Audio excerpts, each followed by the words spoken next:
The rain in Seattle doesn't wash things clean. It just makes everything cold, heavy, and impossible to ignore.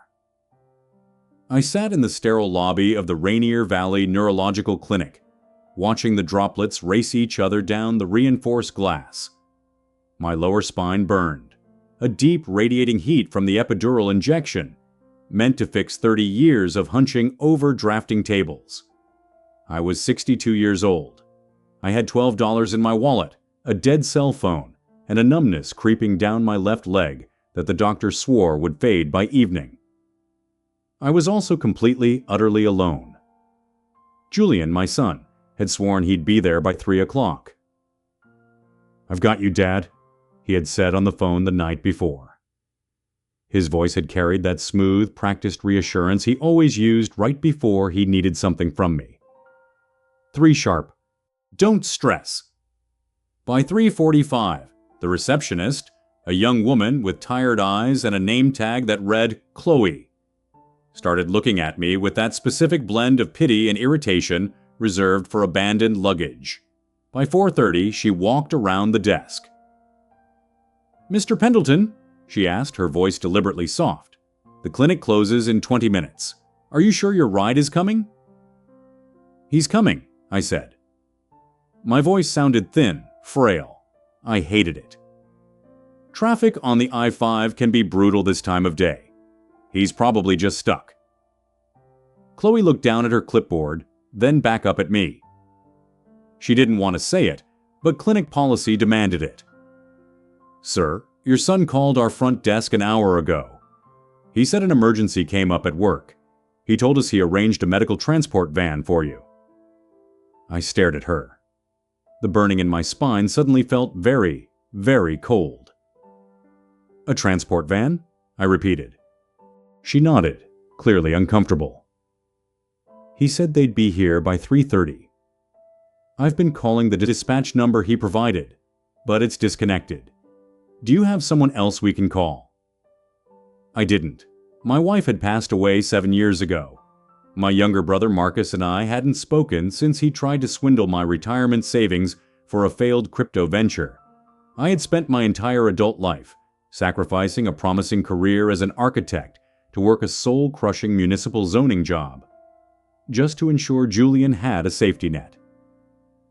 I had built my whole existence around being the person people called. I had never learned how to be the person who needed calling. I'll wait outside," I told her, using the armrests to lever myself out of the vinyl chair. The numbness in my leg made me stumble. I caught myself against the wall. Chloe reached out, but I waved her off. Pride is a stupid, stubborn thing, especially when it's all you have left. I limped through the automatic sliding doors and into the damp, freezing twilight. The clinic sat on a slight elevation, looking down over a sprawling, half-empty parking lot, bordered by an old strip mall. I leaned against the brick facade, shivering, clutching my thin windbreaker around my chest. I tried to turn my phone on one last time. The screen flashed a red battery icon and died. I looked out across the wet asphalt, and that's when I saw it. Parked across the street, tucked into the shadow of a closed dry cleaner's awning, was a dark blue Audi Q5. It was parked at a strange angle, positioned perfectly to have a clear, unobstructed line of sight to the clinic's sliding doors. Julian's Audi, the one I had co-signed the loan for last spring. My breath hitched. I wiped the rain from my eyes, squinting through the gloom. It wasn't a mistake. I recognized the dent on the rear bumper from when he backed into my mailbox at Christmas. I could see the faint glow of a cell phone screen illuminating the driver's seat. He was in there. He hadn't been delayed. He hadn't called a transport van. He had intentionally lied to the nurses, parked across the street, and sat there for 2 hours, just to watch me struggle. A wave of nausea hit me so hard I had to put a hand over my mouth. Every excuse I had ever made for him, the missed birthdays, the borrowed money he never repaid, the casual disrespect, evaporated in the cold Seattle rain. He was punishing me. Earlier that week, I had finally told him I couldn't drain my savings to cover the second mortgage on his condo. I had said the word no, and this, leaving an old man with a numb leg to stand in the freezing rain, was his retribution. He wanted to break me. He wanted me to realize how completely dependent I was on him, so I would go back to being compliant. "You look like you're about to commit a murder or simply drop dead." The voice came from my left. It was sharp, cultured, and carried the kind of casual authority that usually commands boardrooms. I turned my head. Sitting on a stone bench beneath the clinic's overhang was a woman. She was perhaps late 70s, dressed in a tailored charcoal trench coat and leather gloves. A silver-handled cane rested against her knee. Her hair was a striking, icy white, pulled back severely. She was looking at me with eyes that were entirely too perceptive. "Neither, I hope," I managed to say, trying to suppress a shiver. "Your son?" she asked, not looking at me, but nodding toward the dark blue Audi across the street. I froze. "How did you—" "I've been sitting here for 30 minutes waiting for my driver," she said smoothly. Her eyes locked on Julian's car. "I saw you staring at it. I saw the look on your face. It's the look of a man who just realized he's been feeding a wolf, hoping it would turn into a dog." I swallowed hard. The accuracy of the statement felt like a physical blow. I didn't know what to say, so I said nothing.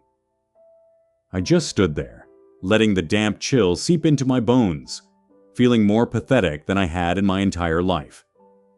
She turned to look at me, her gaze sweeping over my pale face, my shivering shoulders, and the way I favored my right leg. She didn't offer a platitude. She didn't offer sympathy. "I abhor cruelty," she said, her voice dropping an octave, "especially the small, petty kind." A massive, armored black Lincoln Navigator pulled into the clinic driveway, its tires hissing on the wet pavement. It stopped directly in front of us. A mountain of a man in a dark suit stepped out, holding a massive black umbrella. He moved with frightening efficiency, opening the rear door and standing at attention. The woman stood up, leaning slightly on her cane. She looked at the Lincoln, then looked back at me. "My name is Beatrice," she said, "and unless you intend to give the boy in that car exactly what he's waiting for, you're going to walk to this vehicle, you're going to pretend we have known each other for 20 years, and you are going to leave with your dignity." I stared at her.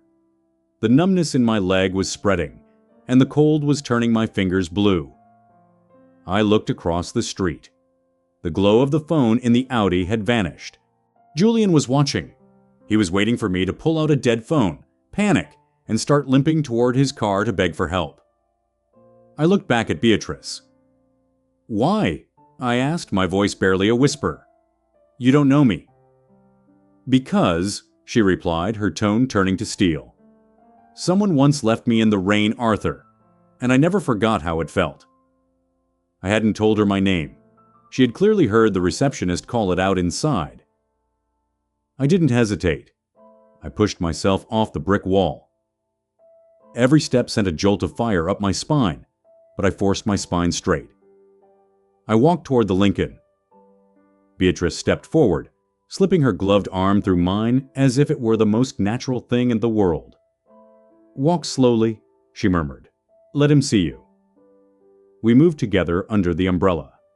The large man, the driver, didn't blink, merely holding the door wider. As I reached the car, I stopped. I turned my head, looking directly across the street at the dark blue Audi. I didn't wave. I didn't glare.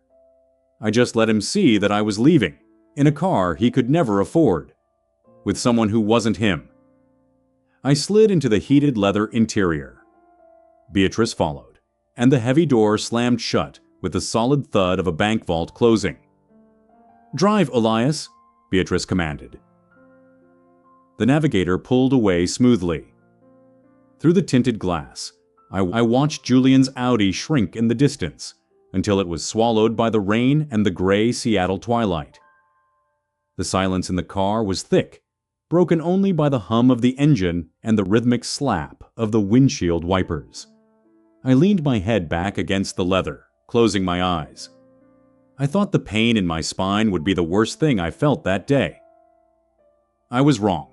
The navigator didn't head toward the city center.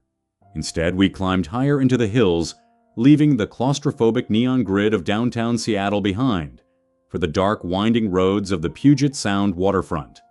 I sat in the amber-lit cabin, staring at my dead cell phone resting in my palm like a smooth, useless river stone.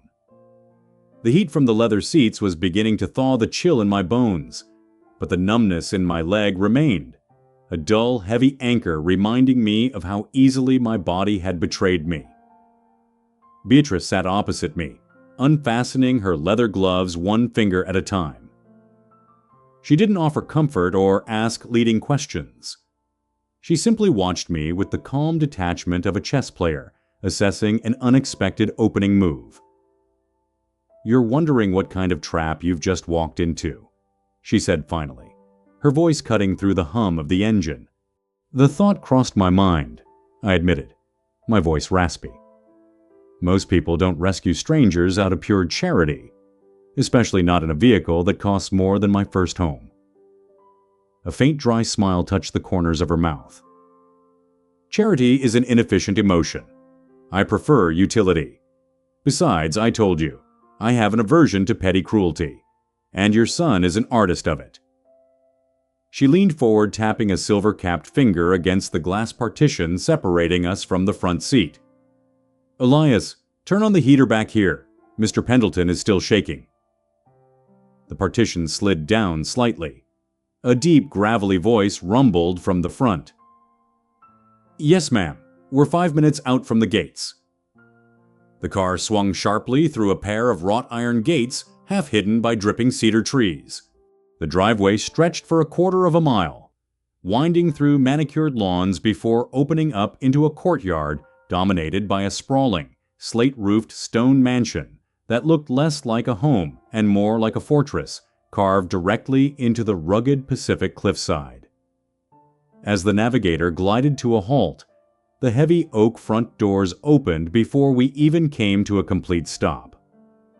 A housekeeper stood waiting in the warm amber glow of the foyer, holding a silver tray with a steaming mug and a small bottle of prescription-strength anti-inflammatories. Beatrice guided me inside, her grip surprisingly firm. "Elias will handle your coat. Mrs. Gable will see that you take your medication. Then, Arthur, we are going to have a conversation." She didn't use my last name. It felt oddly intimate, yet entirely professional. 20 minutes later, I found myself sitting in a private library that smelled of old leather, cedarwood, and rain. Floor-to-ceiling bookshelves lined the walls, and a massive stone fireplace crackled with dry logs. I held the warm mug of ginger tea between my palms, letting the heat seep into my numb fingers. My phone, plugged into a discreet wall charger near the leather armchair, suddenly chimed. A blue LED light flickered to life. Then it chimed again, and again. I looked over. The screen was lighting up with rapid-fire notifications, missed calls, text messages.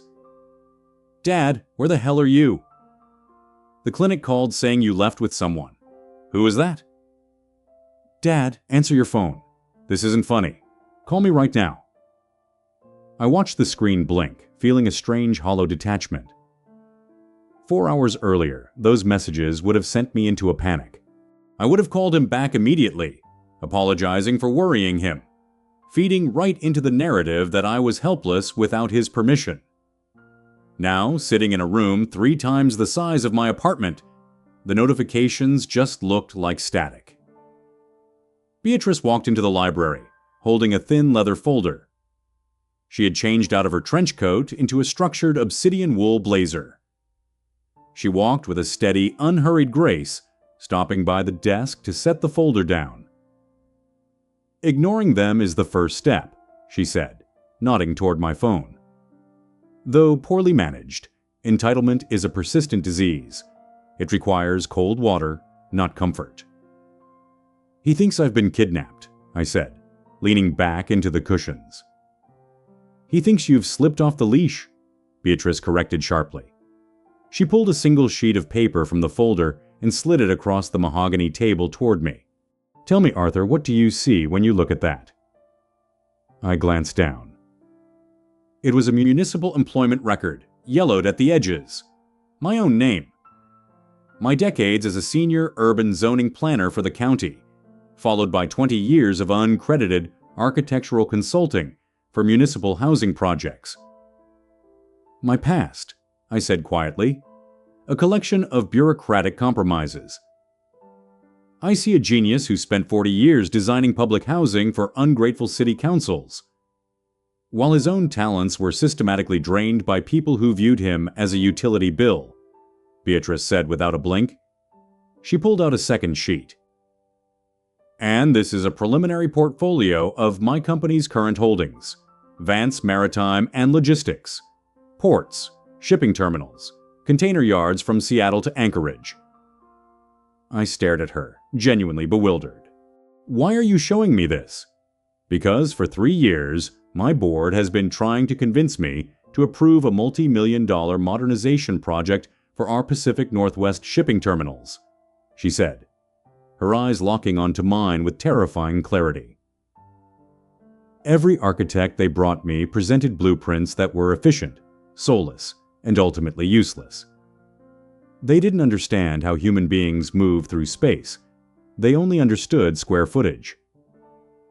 She tapped the edge of the folder. I had Elias run a background check on you the moment we got into the car. I wanted to know why a man standing in the rain outside a clinic had the posture of an architect rather than a victim. I found your uncredited master designs for the 2012 waterfront revitalization project. The city shelved it because the politicians were too corrupt to fund it. A cold shock ran through my chest. That was a long time ago.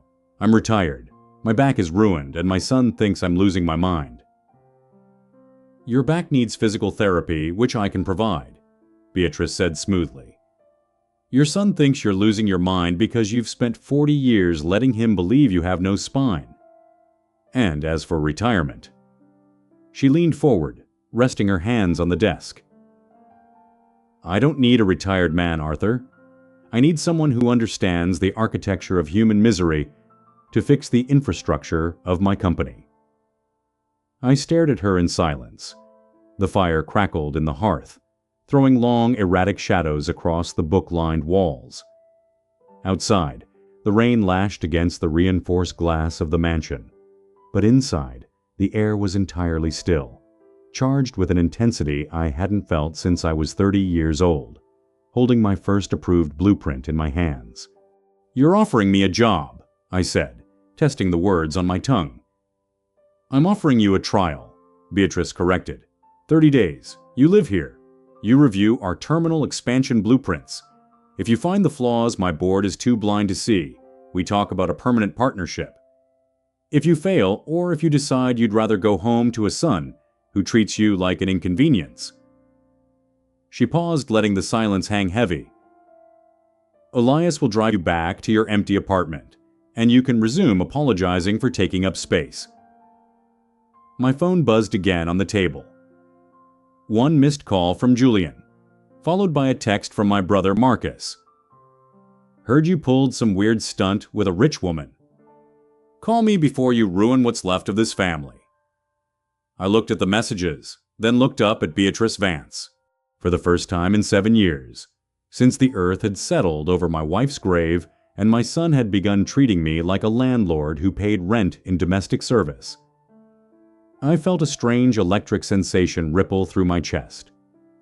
It wasn't happiness. It was rebellion. What time do we start tomorrow? I asked. Beatrice's lips curved into a sharp, approving smile. 7 sharp, Arthur. Get some sleep. Tomorrow we begin tearing down what other people built. Tomorrow became a week. A week bled into 3 months. The man who had waited in the freezing rain for a son who was never coming simply ceased to exist.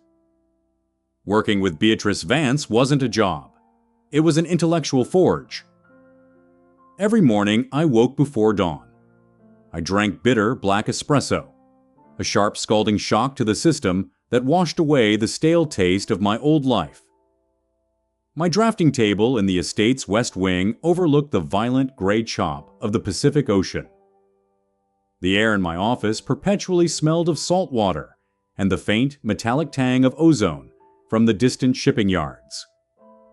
Under the care of Beatrice's private physical therapist, the burning in my spine slowly dissolved into a manageable ache.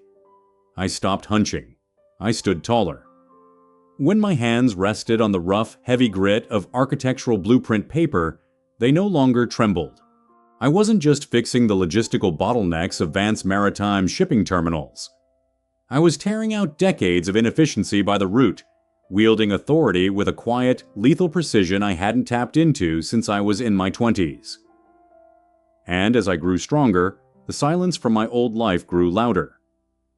Julian's messages had evolved. At first they were demanding and arrogant, then they became pleading.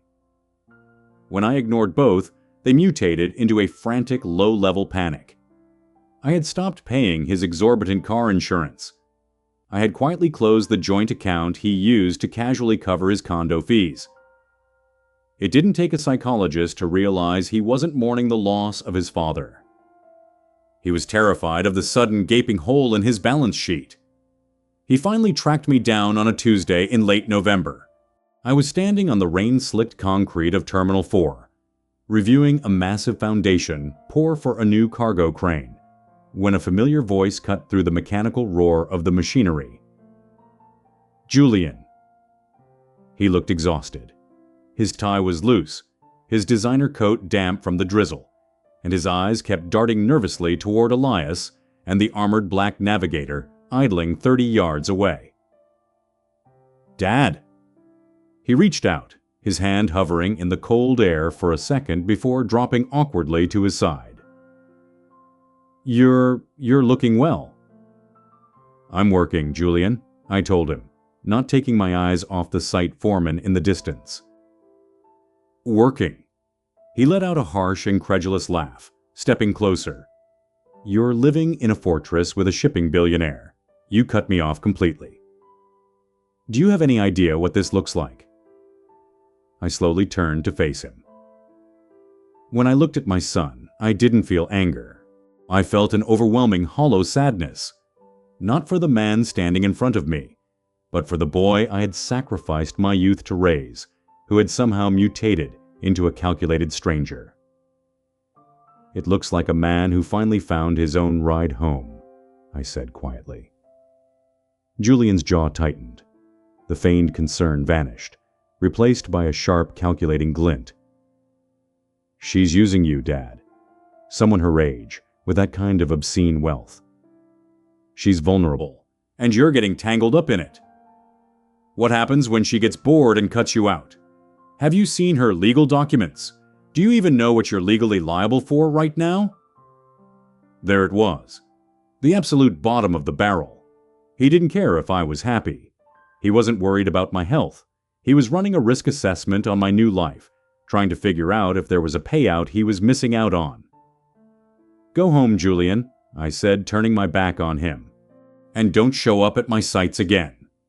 2 weeks later, the real ambush arrived. I was in the estate's private library, studying a complex topographical map of the Anchorage port, when Elias entered the room.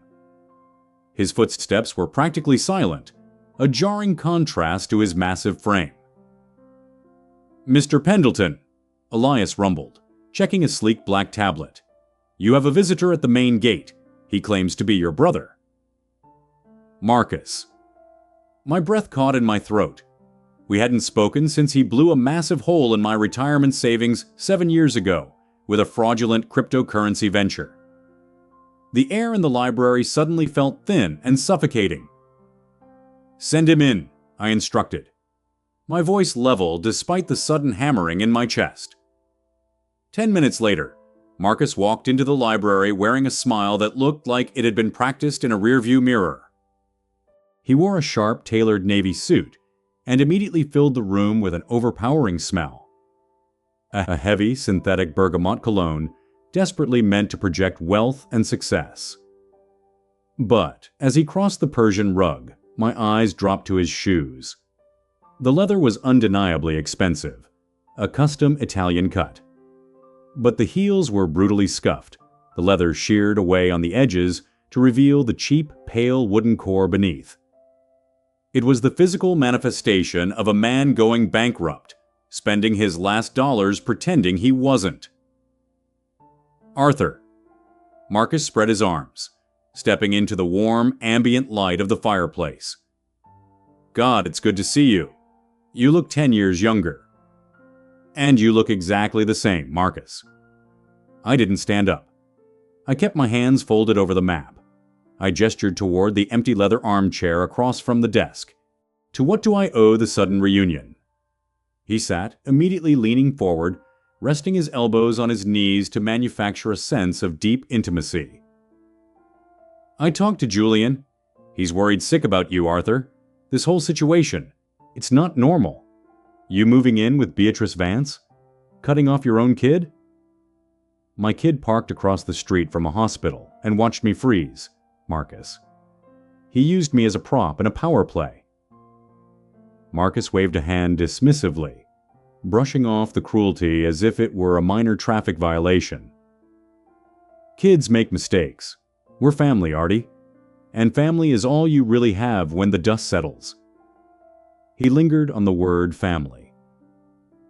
I took a slow sip of my ginger water, feeling the cold glass against my fingers. I knew the pivot was coming. I just didn't know the exact price tag yet. Look, he continued, dropping his voice into a tone of manufactured vulnerability. I'm in a really tight spot. A commercial tech venture I backed went sideways. The market shifted. My partner's got cold feet, and I need liquidity by Friday. $200,000, a bridge loan, 6 months tops, with a generous interest rate. I stared at him. The sheer, breathtaking audacity of the request hung in the air like smoke. 7 years of absolute silence, broken only because he smelled a fresh carcass to pick over. No. Marcus blinked, his practiced smile freezing on his face. No, Arthur, I'm talking about a guaranteed return. You're practically running this woman's infrastructure now. I know what Vance Maritime is worth. 200 grand is rounding error to her. Hell, it's pocket change to you now. Beatrice's money is not my money, I said, my voice dropping to a glacial calm. And even if it was, you wouldn't see a single cent of it. The mask slipped. The desperate, aging tech bro vanished, instantly replaced by the bitter, vicious younger brother I remembered from our youth. Marcus stood up abruptly, his chair scraping violently against the hardwood floor. You arrogant old fool, he spat, his face flushing a dark mottled red. You think you're suddenly some titan of industry? You're a glorified pet, a charity case she picked up off the street. And when she gets tired of you, when she throws you out, you're going to come crawling back to us, and we won't be there. Elias. I didn't shout. I didn't have to. The heavy oak doors opened immediately. Elias stepped into the room, his presence filling the doorway like a gathering storm. He didn't speak.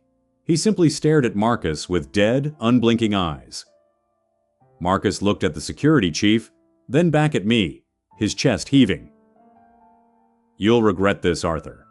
Both you and Julian will see exactly what this costs you. He turned on his scuffed heels and stormed out, the heavy doors clicking shut behind him. I sat alone in the library, the overpowering smell of cheap bergamot lingering in the air like a stain. The silence was heavy, thick with the realization of what my brother had just implied. Both you and Julian. They had spoken. They were coordinating. A soft hum broke the silence. Elias stepped back into the room, holding a small black remote. He pressed a button, and a sleek, flat-screen monitor seamlessly slid out from behind a row of encyclopedias on the far wall. On the screen was a high-definition video feed of the library. The angle captured everything perfectly. The audio was crystal clear. It showed Marcus's aggressive posture. It recorded his demands for cash. It captured every vicious word he had spoken.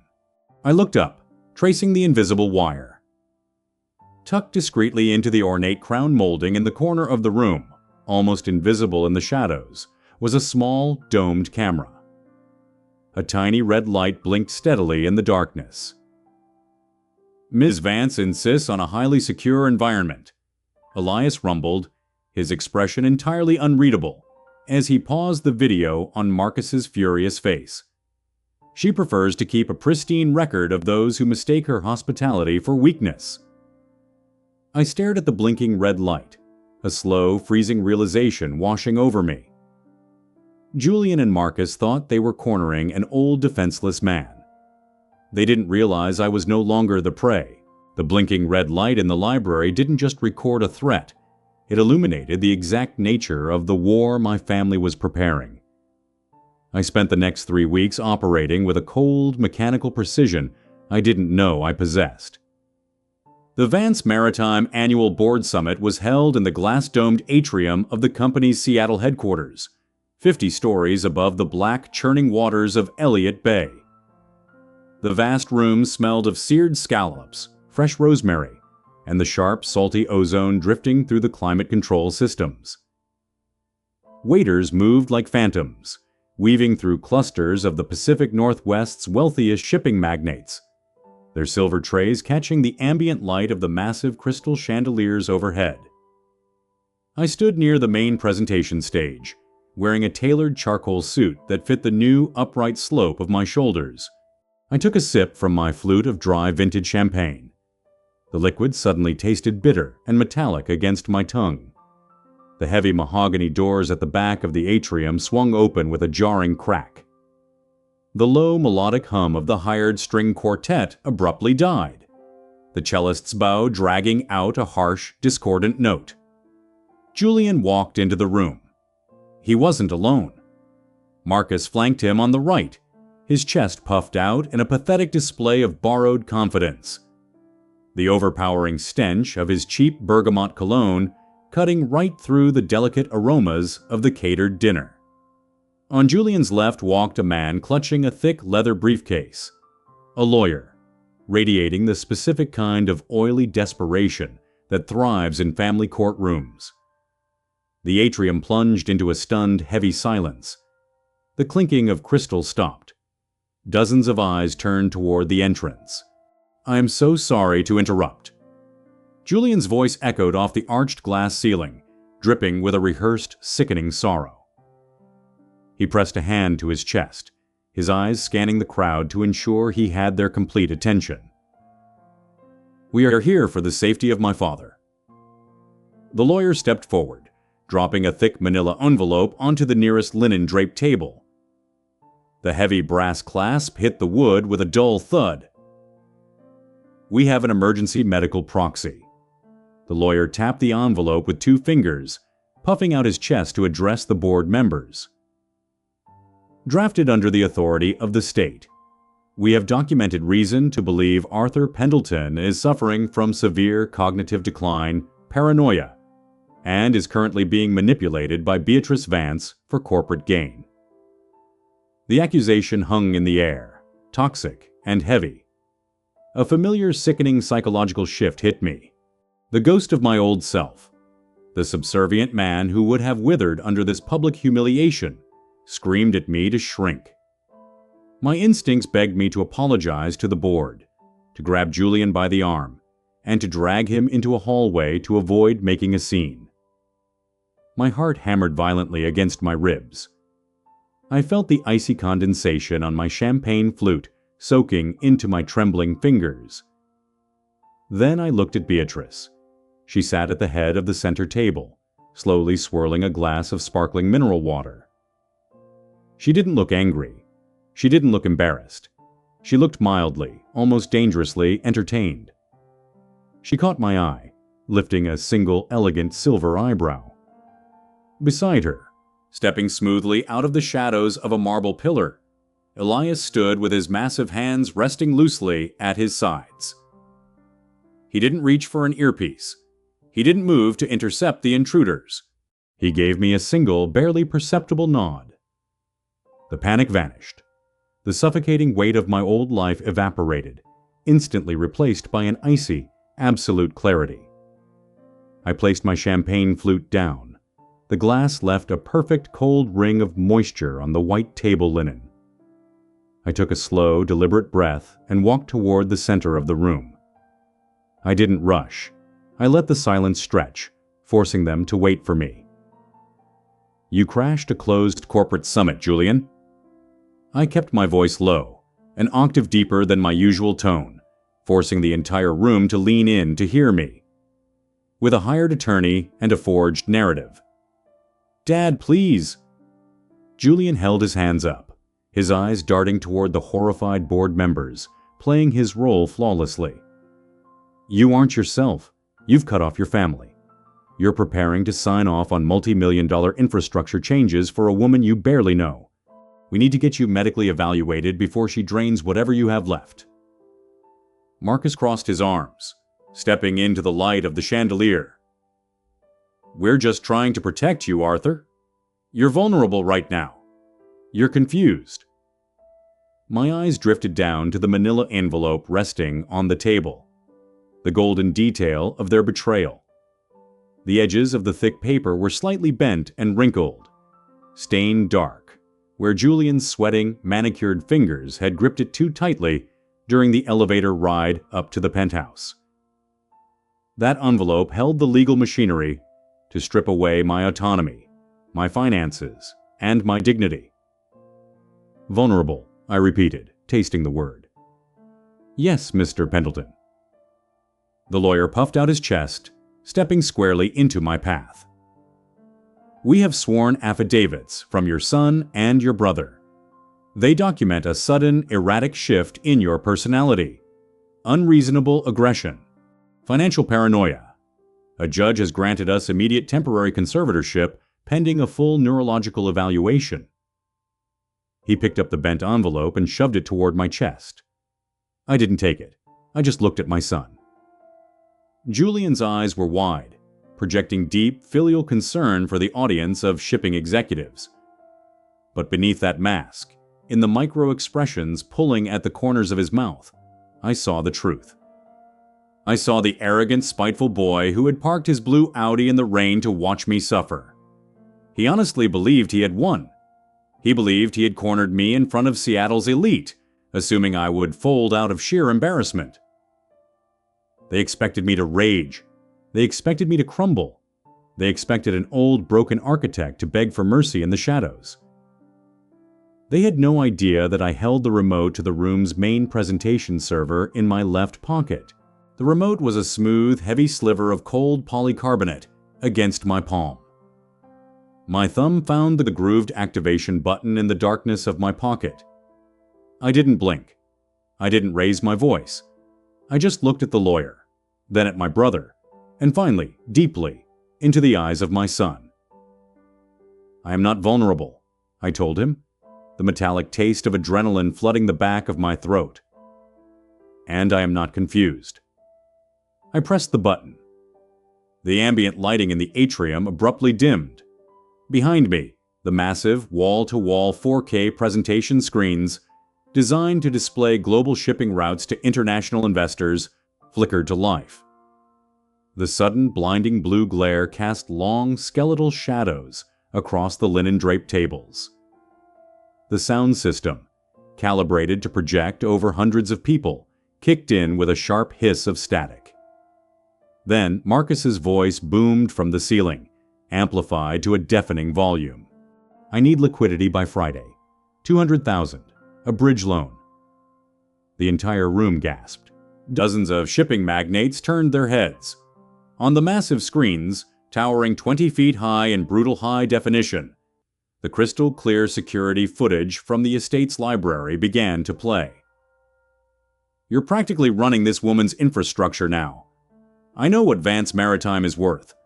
200 grand is rounding error to her." Marcus's face drained of blood, turning a sickly, translucent gray. The overpowering stench of his cheap bergamot cologne seemed to sour instantly, overpowered by the sharp, acidic scent of genuine terror sweating through his pores. "Turn it off!" Marcus lunged forward, grabbing the edge of the nearest table, rattling the crystal glasses.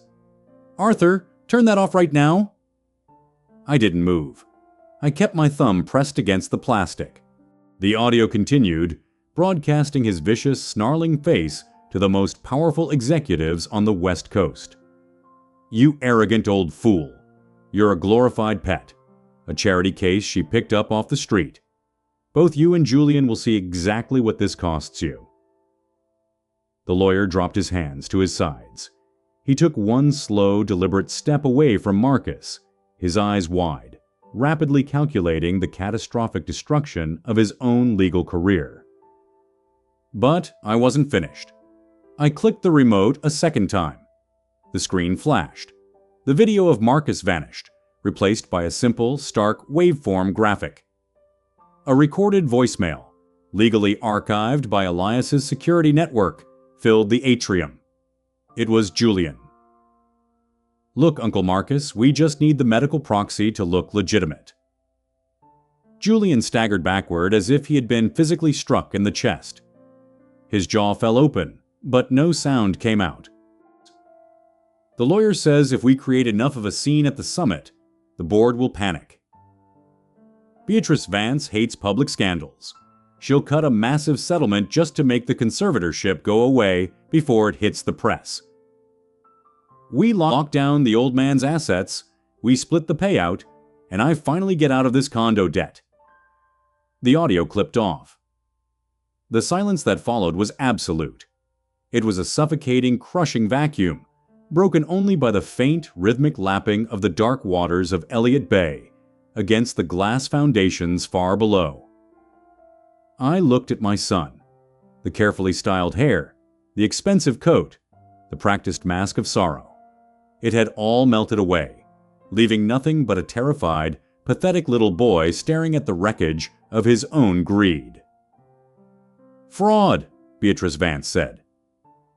Her voice wasn't loud, but in that silent atrium it cracked like a whip. She stood up, smoothing the front of her blazer, her silver cane resting elegantly against the floor. "Attempted extortion, forgery of a medical proxy, slander." She didn't look at Julian or Marcus. She looked directly at the lawyer.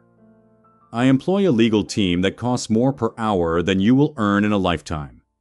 If you are not out of my building in exactly 30 seconds, I will personally ensure you are disbarred, bankrupted, and criminally prosecuted by Monday morning." The lawyer didn't even grab his briefcase. He turned and sprinted toward the mahogany doors. Elias stepped out from the shadows of the pillar. 2 more towering security guards materialized from the hallway. Marcus tried to speak.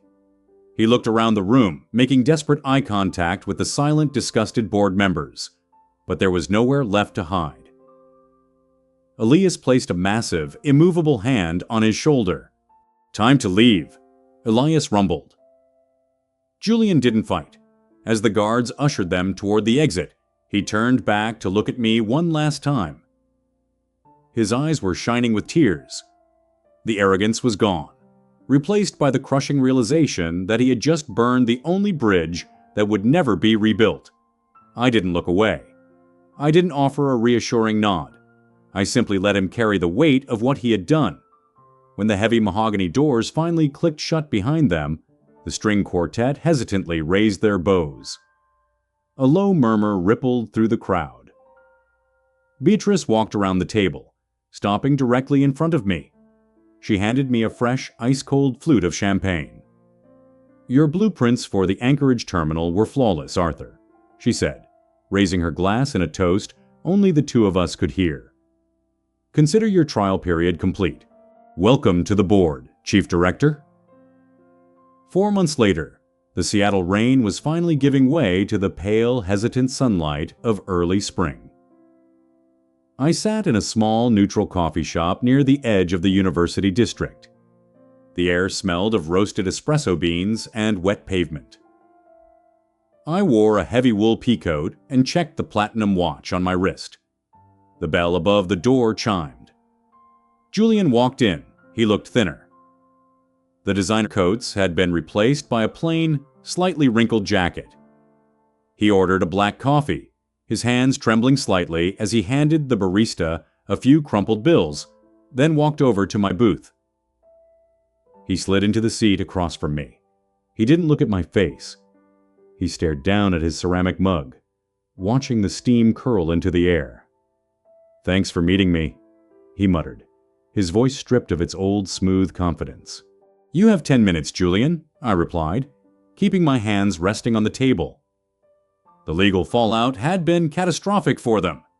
Beatrice had kept her word. The forged medical proxy had triggered a state investigation. Marcus was facing federal wire fraud charges related to his previous ventures, his credibility utterly destroyed. Julian had been forced to sell his luxury condo at a massive loss just to cover his mounting legal defense fees. "I'm sorry," Julian whispered, finally looking up. The dark circles under his eyes were bruised and heavy. "Dad, I lost everything. I was so stupid. I don't even know what I wanted anymore." I looked at the object resting between us on the scarred wooden table, his untouched cup of coffee. The surface was perfectly still, reflecting the pale light from the window. It was growing cold, just like the man sitting across from me. "You wanted a servant," I told him, my voice carrying no malice, only the hollow weight of a buried truth. "You wanted someone who would absorb all of your consequences, so you never had to feel uncomfortable. I want my dad back." A tear spilled over his lower lash line, cutting a track through the exhaustion on his face. "He isn't here anymore," I said softly. Julian flinched as if I had driven a knife into his ribs. "An apology doesn't rewrite history, Julian. It doesn't erase the afternoon you sat in your car across from the clinic and watched me freeze, just to prove you owned me." I leaned forward, my posture straight, my spine completely free of pain. Blood makes us relatives, but respect is what makes a family. You spent your whole life demanding the first while completely abandoning the second. "So, this is it?" His voice cracked. "You're just walking away." "I walked away months ago. You just finally noticed." I stood up, sliding a $50 bill onto the table to cover his coffee. I buttoned my coat, feeling the solid, heavy fabric against my chest. "Take care of yourself, Julian. I truly mean that."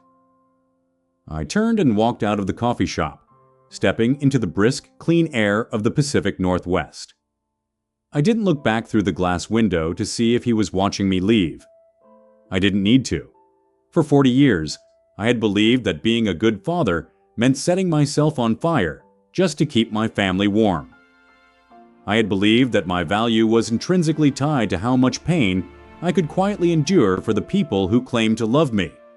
But as I walked down the avenue, the faint, metallic tang of the distant shipping yards filling my lungs, I knew the truth. The day my son abandoned me in the rain wasn't the end of my life. It was simply the day the architect finally decided to build something for himself.